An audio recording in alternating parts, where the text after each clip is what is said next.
এক মুহূর্তের জন্য ভাবুন, পৃথিবীর সবচেয়ে পরিশ্রমী মানুষগুলো আসলে কারা? যারা রোদে করে ঘামে ভিজে প্রতিদিন সকাল থেকে রাত পর্যন্ত কাজ করে। তাদের জীবনটা কেমন? তারা নিশ্চয়ই কি ধনী নয়? তাহলে প্রশ্ন আসে, যদি শুধু পরিশ্রমী ধনী হওয়া যায়, তবে রিক্সাওয়ালা, নির্মাণ কর্মী, কৃষকরা আজ তারা বিলিয়নার হয়ে যেত। তাহলে আসল রহস্যটা কোথায়? উত্তরটা লুকিয়ে আছে কাজের ধরন আর ভাবনার দিক নির্দেশনায়। কাজের পরিমাণ নয়, বরং কাজের মানে নির্ধারণ করে আপনি কোথায় পৌঁছাবেন। আপনি কতটা কাজ করছেন তা নয়, বরং কি কাজ করছেন সেটাই আসল। আমরা অনেকেই দিন রাত পরিশ্রম করি, কিন্তু ভুল জায়গায়, ভুল পদ্ধতি।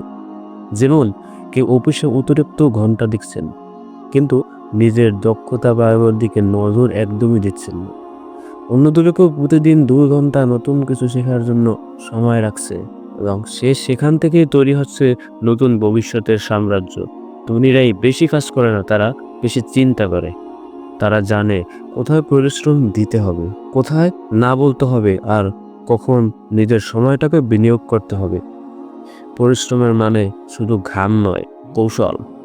আপনি যদি একটু বীজকে যতই জল দিন, কিন্তু সেটি পাথরের উপর ফেলে রাখেন, কোনোদিনই গাছ হবে না। অন্যদিকে কেউ যদি সঠিক মাটিতে সেই বীজ রোপণ করে, সামান্য যত্নেই ফসল দিবে।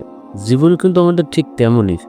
আমাদের সময়, শক্তি আর পরিশ্রমের ফল তখনই আসে যখন আমরা সেটিকে সঠিক জায়গায় বিনিয়োগ করি।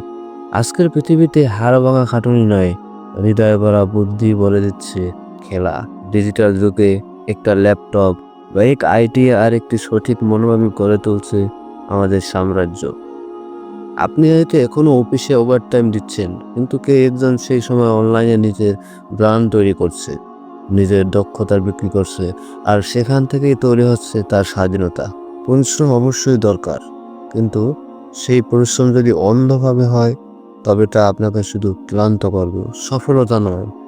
যে পরিশ্রম বুদ্ধি প্রেজেশন চলে, সেটাই গড়ে তোলে ভবিষ্যৎ। তাই আজ থেকে প্রশ্নটা বদলে ফেলুন, আমি কতটা কাজ করছি, নাকি আমি যে কাজ করছি সেটাই আমাকে কোথায় নিয়ে যাচ্ছে। সফলতার মূল মন্ত্র মানের পরিশ্রম এবং সঠিক দৃষ্টিভঙ্গি। তাই আসুন আমরা নিজেরা নিজেদের সময়কে সঠিকভাবে কাজে লাগাই।